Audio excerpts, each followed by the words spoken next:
नमस्कार दोस्तों, किसान आंदोलन को लेकर विपक्ष मोदी सरकार पर पिछले कई महीनों से जबरदस्त हमला बोल रहा है। सड़क से लेकर संसद तक इस मुद्दे पर विपक्षी पार्टियों ने मोदी सरकार के खिलाफ खुलकर मोर्चा खोला हुआ है। तो वहीं राकेश टिकैत जैसे किसान नेता भी लगातार मोदी सरकार के खिलाफ बयानबाजी कर रहे हैं। इन सबके बीच पहली बार बीजेपी के दिग्गज नेता रहे सत्यपाल मलिक ने डायरेक्ट प्रधानमंत्री मोदी पर जबरदस्त हमला बोला है, वो भी एक जनसभा के दौरान। दरअसल मोदी सरकार ने जब से संसद से किसानों से जुड़े 3 कृषि कानून पास करवाए हैं, तभी से किसानों से लेकर नेताओं तक मोदी सरकार के खिलाफ मोर्चेबंदी में जुट गए हैं। ये मोर्चेबंदी इस कदर थी कि लाल किले पर गणतंत्र दिवस के मौके पर जमकर हिंसा देखने को मिली और देश अंतर्राष्ट्रीय स्तर पर शर्मसार हो गया। लेकिन इसके बावजूद सरकार ने तीनों कृषि कानूनों को वापस नहीं लिया। सरकार और किसान दोनों ही अपनी जिद पर अड़े हुए हैं। इस बीच अब इसी मुद्दे पर मेघालय के राज्यपाल सत्यपाल मलिक ने पीएम मोदी को नसीहत दी है। बेबाक बयानों के लिए मशहूर राज्यपाल सत्यपाल मलिक ने एक कार्यक्रम में किसान आंदोलन पर बोलते हुए कहा कि मैं अभी एक वरिष्ठ पत्रकार से मिला जो पीएम नरेंद्र मोदी का करीबी दोस्त है। मैंने उनसे कहा कि मैं तो कोशिश कर चुका हूं, अब तुम उन्हें समझाओ कि किसानों का अपमान करना और उन पर दबाव डालना गलत कदम है। अब भी कल मैं एक बहुत बड़े जर्नलिस्ट से मिलकर आया हूं जो प्रधानमंत्री के बहुत अच्छे दोस्त हैं और मैंने उन्हें कहा कि भाई मैं तो कोशिश कर ली, अब तुम उनको समझाओ ये गलत रास्ता है। किसानों को दबा के यहाँ से भेजना, अपमानित करके दिल्ली से भेजना, पहले तो ये जाएंगे नहीं, ये जाने को नहीं आए दिल्ली में। दूसरे चले गए तो ये 300 बरस भूलेंगे नहीं, लिहाजा इनको कुछ देके एक चीज है, ज्यादा करना भी नहीं है, सिर्फ एमएसपी का कानूनी तौर पे उसको मान्यता दे दो, सारा मामला मेरी जिम्मेवारी है, मैं नहीं बंटवा दूंगा। अगर एमएसपी को कानूनी मान्यता दे देंगे तो इन कानूनों में तो जो संशोधन चाहते हैं किसान दे देंगे, सरकार तैयार है, मामला खत्म हो जाए।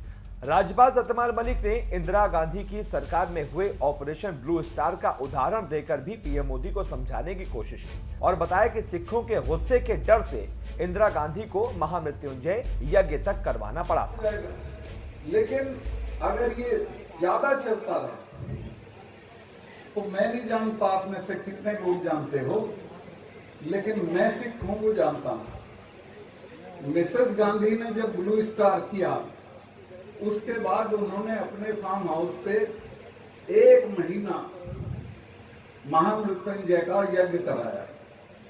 अरुण नेहरू ने मुझे बताया कि मैंने कहा कि क्योंकि आप तो एक बात नहीं मानती थी, आप ये क्यों करा रही हैं? तो उन्होंने कहा कि तुम्हें पता नहीं है, मैंने इनका अकाल तक छोड़ा है, ये मुझे छोड़ेंगे नहीं, इसलिए करा रही हूं। और उनको इल्हाम था कि ये होगा। जनरल वैद्य को पूना में जाके मारा। खुद बागपत के किसान रह चुके सत्यपाल मलिक ने इशारों ही इशारों में पीएम मोदी को नसीहत देने की कोशिश की है कि वो सिर्फ किसानों को कम ना समझें। अगर वो सोचते हैं कि किसान थक हार कर चले जाएंगे तो ये उनकी गलतफहमी है, ये वापस नहीं जाएंगे।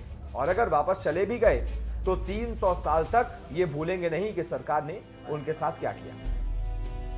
किसान आंदोलन को लेकर पीएम मोदी को नसीहत देने वाले 74 साल के सत्यपाल मलिक के बारे में आपको बता दें कि वो बीजेपी के अलावा समाजवादी पार्टी, लोकदल, कांग्रेस, जनता दल और भारतीय क्रांति दल में रहकर सियासत कर चुके हैं। इसके अलावा जम्मू कश्मीर, गोवा, बिहार, उड़ीसा के राज्यपाल भी रह चुके हैं और इस वक्त मेघालय के राज्यपाल के पद पर काबिज हैं। राजनीति में इतना लंबा अनुभव रखने वाले सत्यपाल मलिक की नसीहत के बाद फिलहाल पीएम मोदी क्या कृषि कानूनों को वापस लेते हैं या नहीं, ये देखने वाली बात होगी। बहरहाल आइए आपको सुनाते हैं 100 दिन से भी ज्यादा दिनों तक दिल्ली बॉर्डर पर आंदोलन करने वाले किसान मोदी सरकार के बारे में और अपने आंदोलन को लेकर क्या कह रहे हैं। देखो, ये जब तक ये आंदोलन चलता रहेगा, ये सेवा चलती रहेगी, सेवा रुकेगी नहीं। ये हमारी जो सेवा दिल्ली सिख गुरुद्वारा प्रबंधक कमेटी की तरफ से चल रहा है, पूरा योगदान है, योगदान होता रहेगा और चलता रहेगा। ये क्या लग रहा है किसानों के इस समय जो बात लगा, कई दौर की वार्ता हो चुकी है सरकार से, लेकिन उसके बाद भी बात बन रही है। देखो, हर चीज़ को टाइम लगता है। आज सरकार नहीं मान रही, कल को मानना पड़ेगा, उसको झुकना पड़ेगा। 100 दिन पूरे हो गए, इस दौरान बात 100 दिन की नहीं है, 101 दिन की बात नहीं है। जो आंदोलन चल रहा है, चलता है और चलता रहेगा जब तक ये मांगे पूरी नहीं होगी। और हम सेवा करते हैं, करते रहेंगे, पीछे नहीं हटेंगे, चाहे सर्दी हो चाहे गर्मी हो। 100 साल लग जाएंगे।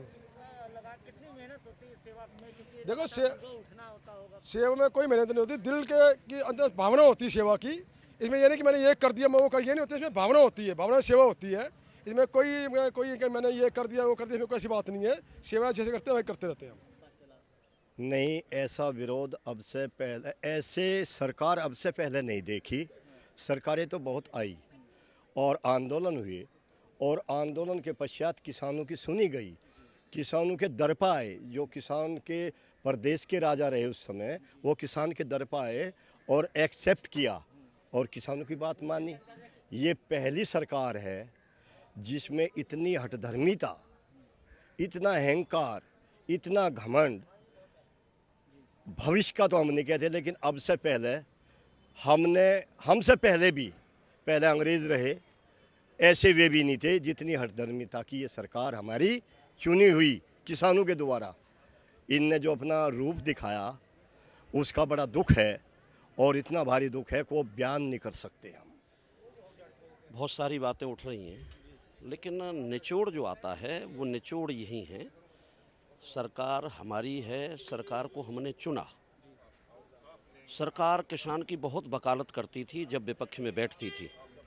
ऐसा कुछ संयोग बन रहा है किसान और सरकारों के बीच का, किसान और नेताओं के बीच का, कि जब विपक्ष में आदमी बैठता है, नेता बैठता है, तो किसान की बातें करता है। और भारत देश कृषि प्रधान देश है, ये भी सारे लोग जानते हैं।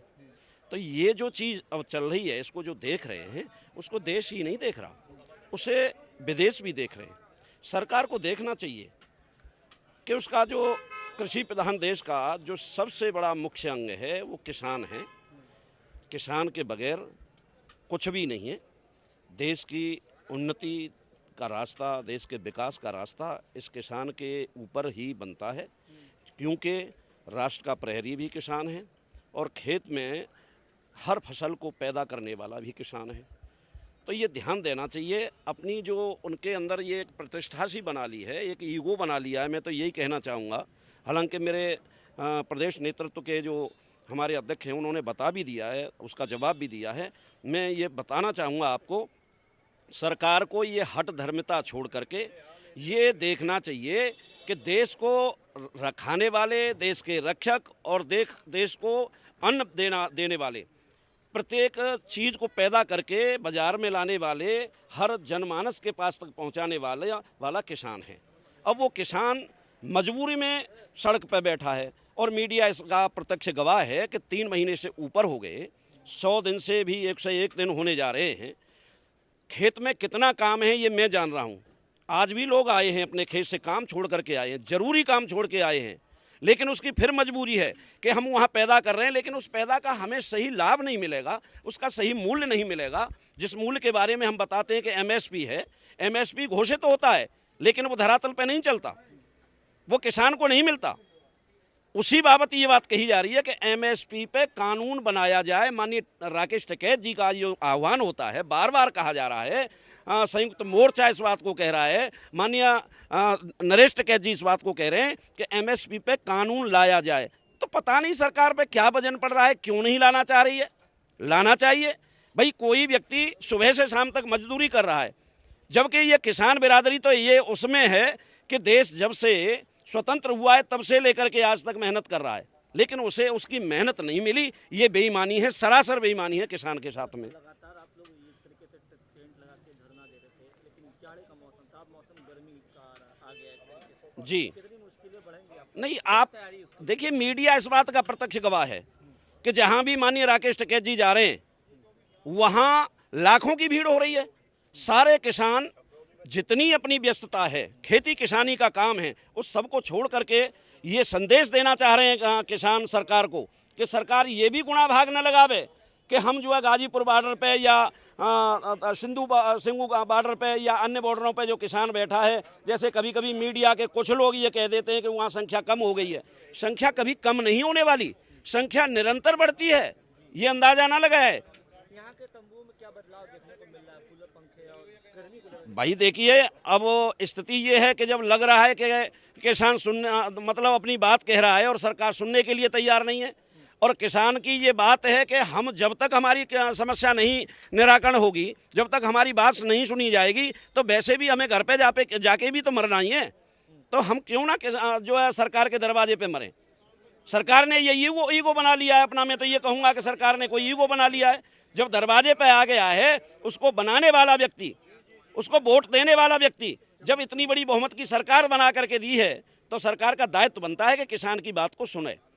और निश्चित रूप से यदि इस पर ध्यान जल्दी नहीं दिया गया, तो जितने दिन गुजर रहे हैं और आने वाला जो भी कल है, वो कल ऐसी सरकार के लिए निश्चित रूप से दुष्परिणाम उसके लिए होंगे। वो उसे झेलने पड़ेंगे, उसे भुगतने पड़ेंगे।